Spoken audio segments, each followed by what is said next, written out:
Hello students. तो आज के हमारे वीडियो में हम कक्षा 10 का मॉडल पेपर सॉल्व करेंगे कि हमें जो मैथ्स का मॉडल पेपर है या फिर हमारे एग्जाम में जो मैथ्स का पेपर आएगा हमें उसे किस तरीके से सॉल्व करना है। तो हमारा पहला क्वेश्चन है कि संख्या 441 बट्टा 2 की पावर 2 इंटू 5 की पावर 7 इंटू 7 की पावर 2 का दशमलव प्रसार होगा। तो देखिए दशमलव प्रसार है वो दो प्रकार का होता है। दशमलव प्रसार है वो दो प्रकार का होता है। एक तो होता है शांत प्रकार और जो दूसरा इसका प्रकार है वो होता है अशांत प्रकार। तो देखिए किसी भी संख्या का यदि कोई ऐसी संख्या दी गई है तो उसका दशमलव प्रसार शांत कब होगा और अशांत कब होगा। तो उसके लिए हमने देखा था कि वह संख्या p बट्टा क्यू के रूप में लिखी जानी चाहिए, जहां पे क्यू है वो डोंट इक्वल टू 0 होना चाहिए और जो ये क्यू है इसका जो गुणनखंड है वो 2 की पावर m इंटू 5 की पावर n के रूप में होना चाहिए।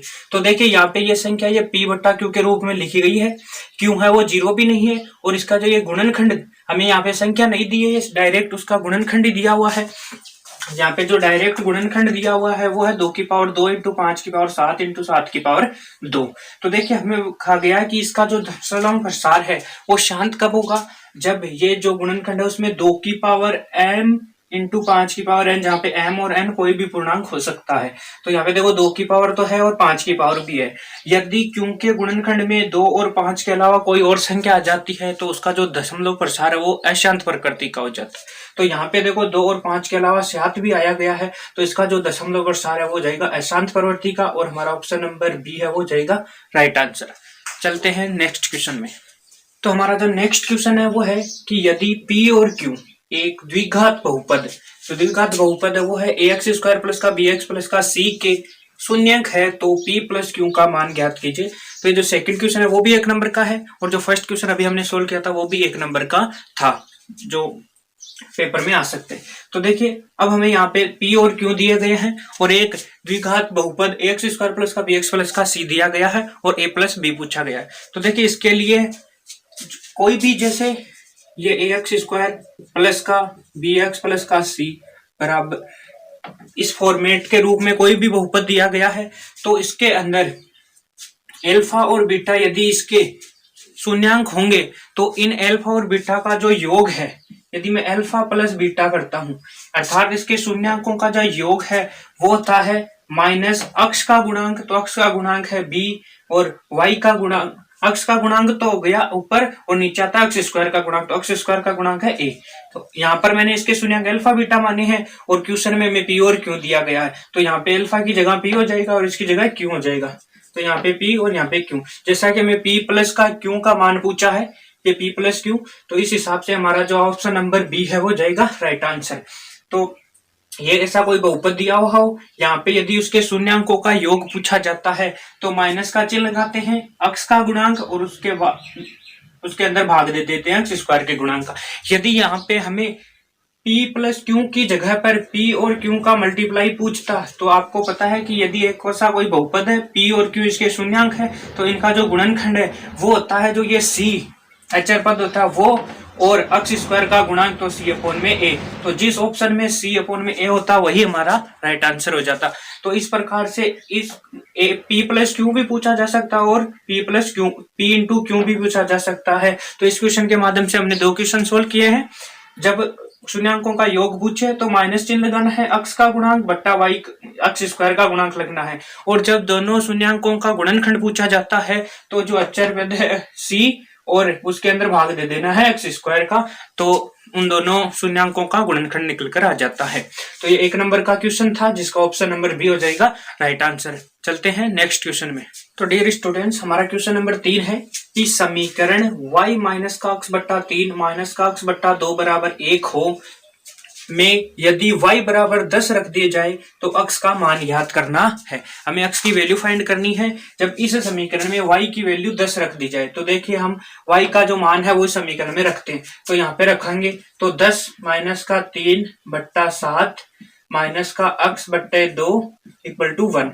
तो देखो 10 में से 3 गए 7 और 7 का 7 में भाग जाएगा तो जाएगा 1, ठीक है। फिर माइनस का अक्स बट्टे 2 इक्वल टू 1। अब देखो ये भी प्लस का है और ये भी प्लस का है। जब बराबर के यहाँ पे बराबर का चिन्ह हो और इस तरफ भी समान संख्या हो और उन संख्याओं का जो चिन्ह है प्लस और माइनस का वो भी समान हो तो वो कैंसिल आउट हो जाती है। तो ये इससे कैंसिल आउट होगी तो इस तरफ बचेगा 0 और इस तरफ बचेगा माइनस का x बट्टे 2 इक्वल टू 0। जब ये 2 इस तरफ है भाग में, इस तरफ आएगा गुणा हो जाएगा तो माइनस का x बराबर 0 और ये माइनस का चिन्ह है वो इससे 0 से अगर बराबर में 0 है तो वह प्लस की हो चाहे माइनस की चिन्ह हो कोई फर्क नहीं पड़ता है। तो जो अक्स की वैल्यू है वो आ जाएगी 0। तो हमारा ऑप्शन नंबर ए है वो हो जाएगा राइट आंसर। इस प्रकार से आप y की वैल्यू यहाँ रखोगे तो 10 में से 3 गए 7 होगा, 7 से 7 कट जाएगा। ये प्लस का 1 है, ये इस तरफ आएगा तो 1 में से 1 गया 0 हो जाएंगे और यहाँ पर ये इस 0 से गुना हो जाएगा तो जो अक्स की वैल्यू है वो आ जाएगी 0। तो ये भी क्वेश्चन हमारा 1 नंबर का था। जैसे बोर्ड एग्जाम के अंदर सीक्वेंस से चलते पहले 1-1 नंबर के क्वेश्चन कराते हैं फिर 2 नंबर का आता है, उसी प्रकार से हम चल रहे हैं। यहाँ पे हमने 3 क्वेश्चन कर लिए हैं, तीनों 1-1 नंबर के थे। अब चलते हैं नेक्स्ट क्वेश्चन में। तो हमारा चौथा क्वेश्चन है कि समीकरण x माइनस का 3 का होल स्क्वायर बराबर 3 के मूल है। तो देखो यदि हमें कोई द्विघात कोई भी समीकरण दी जाए और उसके मूल पूछा जाए तो समीकरण के मूल का मतलब होता है कि इस अक्ष की जगह पे हम क्या रख दें कि यह समीकरण संतुष्ट हो जाए। तो अब हमें इस अक्ष की वैल्यू ज्ञात करनी है और वो इन्हीं 4 ऑप्शन में से एक है। अब हमें पता लगाना है कि वो कौन सी वैल्यू है। तो देखो बोर्ड एग्जाम में यदि ऐसा क्वेश्चन आता है तो आता है 1 नंबर का और इसके लिए आपको ज्यादा कैलकुलेशन नहीं करनी है ताकि आपका पेपर पूरा अटेम्प्ट हो, क्योंकि ज्यादा कैलकुलेशन करोगे तो फिर आगे के क्वेश्चन छूट जाएंगे। तो इसलिए आपको क्या करना है, इन ऑप्शंस में से एक एक आंसर ऑप्शन को उठाना है और इस अक्ष की जगह पे रख के देखना है जिस ऑप्शन से हमारी इक्वेशन जो ये समीकरण है वो संतुष्ट हो जाती है वही हमारा राइट आंसर होगा। तो देखिए यहाँ पे सबसे पहले ऑप्शन नंबर देखो, चारों में से कोई भी उठा सकते हैं। इन दोनों ऑप्शन में तो आप देखते ही पता लगा लोगे कि ये आंसर नहीं है। देखो अक्स की जगह पे 0 रखेंगे तो 0 में से माइनस का 3 जाएगा तो -3 बचेगा और माइनस का 3 का जो स्क्वायर करेंगे वो 9 होता है और 9 3 के बराबर नहीं है। तो ये ऑप्शन तो देखते ही गलत। उसके बाद 1 है तो 1 रखोगे तो 1 में से -3 जाएगा तो माइनस का 2 बचेगा और माइनस का 2 का स्क्वायर करोगे आप तो माइनस का प्लस हो जाएगा और 2 का स्क्वायर 4 होगा और यहाँ पर 4 3 के बराबर नहीं है। तो ये दोनों ऑप्शन तो आप देख ही रॉन्ग कर दो। फिर आपको इन दोनों में से ऑप्शन छांटने। तो देखो यदि आप अक्स की जगह पे ये रखते हो तो ये रखोगे तो 3 प्लस माइनस का √3 और फिर ये माइनस का 3। तो इस 3 से तो ये 3 कैंसिल आउट हो जाएगा या घट जाएंगे तो 0 और प्लस माइनस का √3 बचेगा और इसका स्क्वायर करोगे तो देखो प्लस माइनस का तो प्लस ही हो जाएगा और √3 का है वो हो जाएगा 3। जैसा कि हमें 3 ही लाना था तो जो हमारा ऑप्शन नंबर ए है वो जाएगा राइट आंसर। ऐसे ही आपको ऑप्शंस देखकर भी जो 1-1 नंबर के शुरुआत के क्वेश्चन आते हैं उनमें ऐसे ही ऑप्शंस की सहायता लेकर आपको करने हैं ताकि कैलकुलेशन में ज्यादा टाइम वेस्ट ना हो और आप पूरा पेपर अटेम्प्ट कर सको। चलते हैं नेक्स्ट क्वेश्चन में। तो स्टूडेंट्स हमारा 5वां क्वेश्चन है कि 16 पदों वाली समांतर श्रेणी 2, 5, 8, 11 का अंतिम पद क्या होगा। तो देखिए यदि कोई समांतर श्रेणी का हमें कोई nवां पद पूछा जाए तो मान लो कि हमें कोई समांतर श्रेणी में nवां पद पूछा जाए तो देखो tn ज्ञात करने के लिए क्या होता है, जो a प्रथम पद होता है उसके अंदर यदि हम n-1 इंटू डी अर्थात nवां पद पूछा गया तो n में से 1 घटाओ और उसको d से गुना करके जब हम जोड़ देते हैं तो वो आ जाता है उसका nवां पद।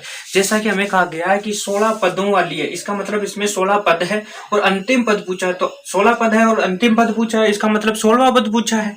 अब देखो हमारे पास समांतर श्रेणी ए ये वाली है, इसके अंदर जो ए है वो तो है 2, जो यहाँ पे फर्स्ट नंबर होता है उसी को ए बोलते हैं तो ए बराबर तो है 2।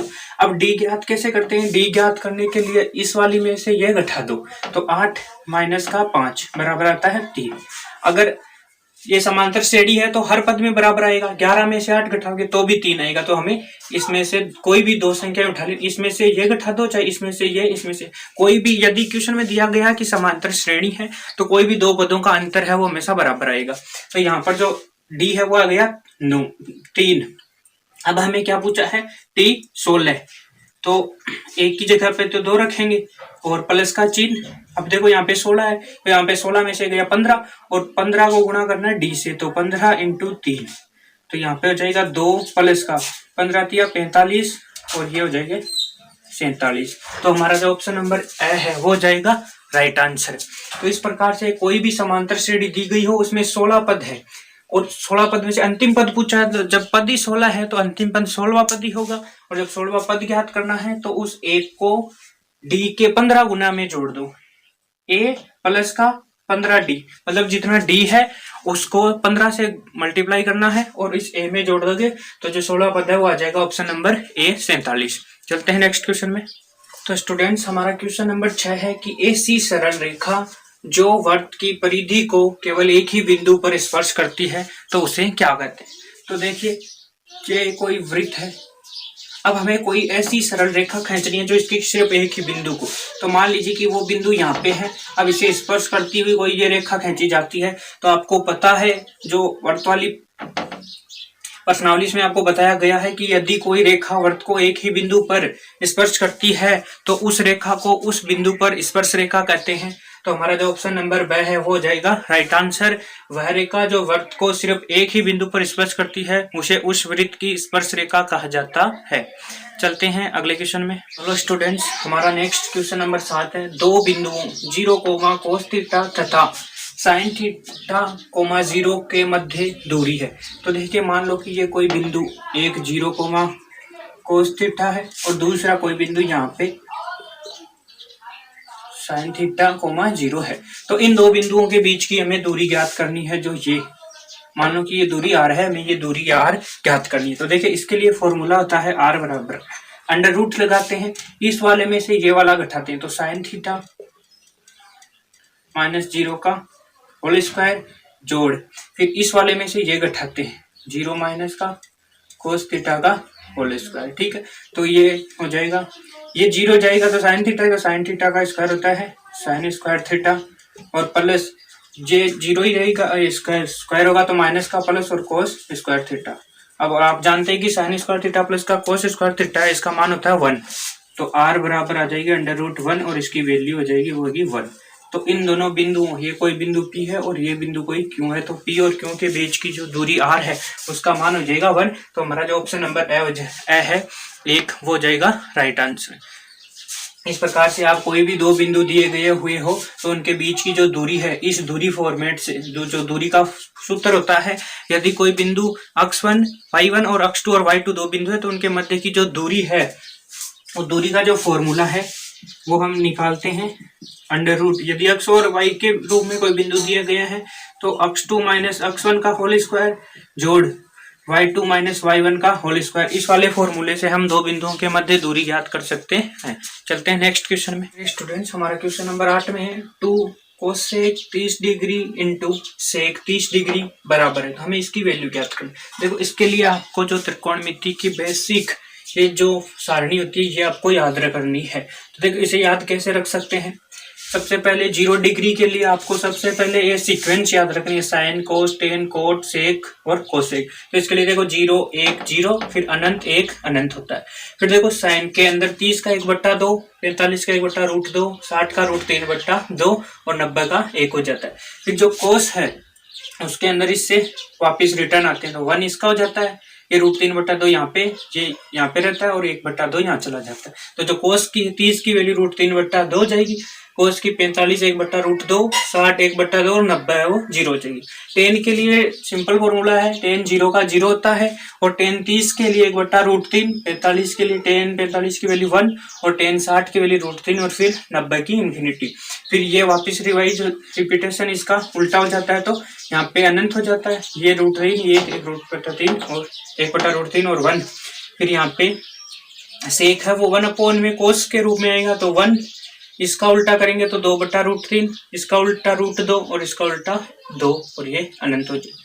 इसी प्रकार जो कोसेक है वो साइन का उल्टा होता है तो 1 में 0 करेंगे तो इन्फिनिटी, इसका करेंगे तो 2, इसका √2 और इसका करेंगे तो 2/√3 और 90 की वैल्यू 1 हो जाएगी। तो हमें जो क्वेश्चन में पूछा गया, यदि हम इसके लिए यहाँ से वैल्यू उठाते हैं तो देखो 2 गुना, अब कोसेक 30, ये रहा कोसेक और 30 तो ये रही वैल्यू इसकी, तो 2 इंटू सेक 30 डिग्री, तो ये रहा सेक और 30 डिग्री पे रहा ये, तो 2/√3।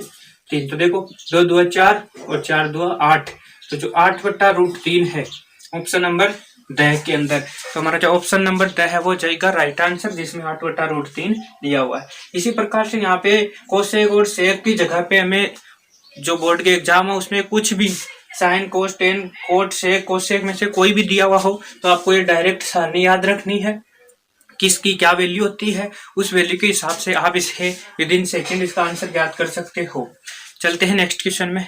तो स्टूडेंट्स हमारा जो क्वेश्चन नंबर 9 है, ये जो अब की बार का बोर्ड एग्जाम का पैटर्न है उसके अंदर क्या शुरुआत से जो फर्स्ट क्वेश्चन है उसी के अंदर ये पार्ट्स दिए गए हैं एक एक नंबर के। टोटल मिलाकर कुल 12 क्वेश्चन है, तो उन्हीं पहले क्वेश्चन का 9वां पार्ट है चल रहा है ये। तो एक एक नंबर के सीक्वेंस में यदि कोस 90 डिग्री माइनस का थीटा बराबर 1/2 हो तो थीटा की वैल्यू ज्ञात कीजिए।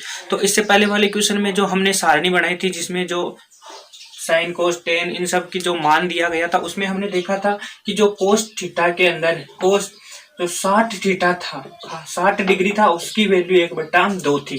तो देखिए यहाँ पे भी 1/2 है, यहाँ पे कोस का कोस है लेकिन यहाँ पे थीटा वाला है, तो हमें क्या करना है इसको इसके बराबर करना है।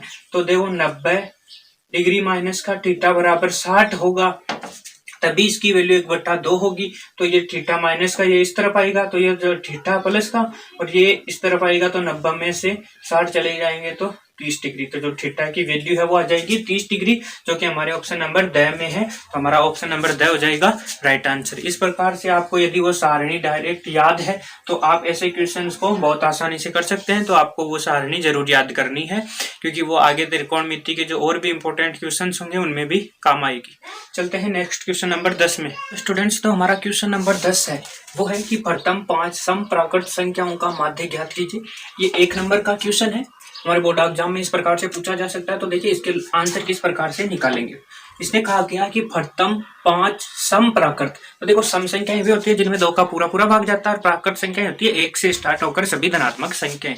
तो जिनमें सम पूछी है तो 2 के जो गुणा में होंगे जैसे 2 4 6 8 10 ये सब सम भी होंगी और प्राकृत संख्याएं भी होंगी। इसने पूछा गया 5, तो देखो 1 2 3 4 और 5 यही संख्याएं हमें इनका ही ज्ञात करना है। तो देखिए यदि माध्य पूछा गया तो आपको पता होगा कि माध्य बराबर फॉर्मूला होता है अंकों का योग बट्टा अंकों की संख्या। तो देखिए इन्हें योग करेंगे, देखो 10 तो ये है, 8 और 2 10 हो जाएंगे, तो 10 और 10 20, 6 और 4 भी 10, तो 10 ये 20 और ये 30, तो अंकों का योग तो हो जाएगा 30। अब नीचे आता है अंकों की संख्या, तो देखो 1 2 3 4 5, तो 5 का भाग देंगे तो इसका आंसर आ जाएगा 6।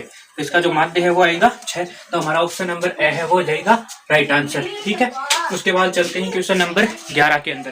क्वेश्चन नंबर 11 में कहा गया कि कोई बंटन है 3 5 7 4 2 1 4 3 4 का बहुलक है, तो हमें इसका बहुलक ज्ञात करना। तो देखो यदि क्वेश्चन ऐसे 1 नंबर का क्वेश्चन हो और बहुलक पूछा जाए तो आपको क्या करना है, देखना है कि कौन सा अंक कितनी बार आया। देखो 3 है तो 3 2 बार आया है, 5 है वो 1, जितनी बार आया है उन्हें इसमें मिला दो 2 बार। ठीक है, 5 है वो 1 बार है, 7 है वो भी 1 बार है, 4 है वो 3 बार है, 2 है वो 1 बार है और 1 है 1 बार। तो देखो 4 है वो 3 बार आया, बाकी सब 3 से कम बार आए। तो जो बहुलक होता है सबसे ज्यादा जिसकी बारंबारता होती है उसे बहुलक कहते हैं। तो ऑप्शन नंबर जो ब है वो जाएगा हमारा राइट आंसर। उसके बाद पूछा गया है कि जो क्वेश्चन नंबर 12 है कि 2 पासों को उछालने पर उनके अंकों का योग, 2 पासे हैं उन्हें उछालेंगे तो उन पर अंकों का जो योग है वो 7 या फिर 11 आने की प्रायिकता क्या होगी। तो देखिए जब 2 पासों को एक साथ उछाला जाता है तो जो कुल परिणाम निकल कर आएंगे उन्हें उछालने पर जो संभावित जो टोटल परिणाम निकलेंगे वो आएंगे 36। एक पासे को उछालेंगे तो 6 और जब 2 पासों को उछाल देंगे तो आएंगे 36। अब देखिए इसने कहा गया कि या तो 7 आना चाहिए या फिर 11। अब देखिए 2 पासे हैं तो उनमें मिनिमम अंकों का योग तो 2 हो सकता है और जो मैक्सिमम अंकों का योग है अर्थात ज्यादा से ज्यादा हो सकता है 12 और कम से कम हो सकता है 2। तो आप डायरेक्ट जो फसलों की उछाल को एकदम ऐसे 1 1 1 2 1 3 ऐसे न लिखते हुए अंकों का योग याद कैसे करें, उसके लिए मैं एक ट्रिक बताता हूँ कि अंकों का योग 7 से नीचे है इस प्रकार 1 2 3 4 5 6 7, 7 आता है बीच में और इस तरफ है 12। अंकों का योग कम से कम तो होगा 2, 1 और 1 आएगा तब 2 और 6 और 6 आएंगे तो 12। अंकों का योग इस प्रकार से जब अंकों का योग 2 से लेकर 7 के बीच में पूछा जाए जैसे 5 4 6 ऐसे पूछा जाए तो आपको क्या करना है, जितना पूछा गया जैसे 6 अंकों का योग 6 आने की प्रायिकता पूछी गई है तो 6 में से 1 हटा देंगे तो 5, तो 2 पासों को उछालेंगे तो 5 ऐसी कंडीशन होगी जिनमें 6 आएगा। उसी प्रकार से अब यहाँ पे या तो 7 या फिर 11, मतलब दोनों में से ही होनी चाहिए। तो देखो 7 आने के लिए 7 में से, और जो 7 से बड़ी संख्याएं हैं जैसे 8, 9, 10, 7 भी शामिल है, 7 इधर भी शामिल होगा और इधर भी। अगर 7 ही पूछे तो 7 में से घटेंगे तो 6 बार 2 पासों को उछालेंगे तो 6 ऐसी स्थितियां होंगी जिनमें अंकों का योग है वो 7 होगा।